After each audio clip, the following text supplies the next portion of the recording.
Yes! Okay, so you really do, you push back and do the lock. Exactly. Yeah, but you have to be close to do that.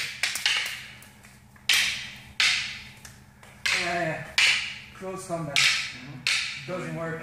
Otherwise you can just go like this and... Yeah, it's like you need to be like, from pushing him down like this.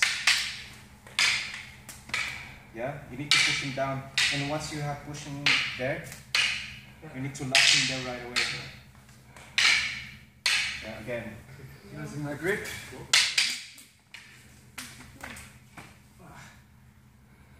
Yeah, and the first one we have it. Ooh! Oh, yeah.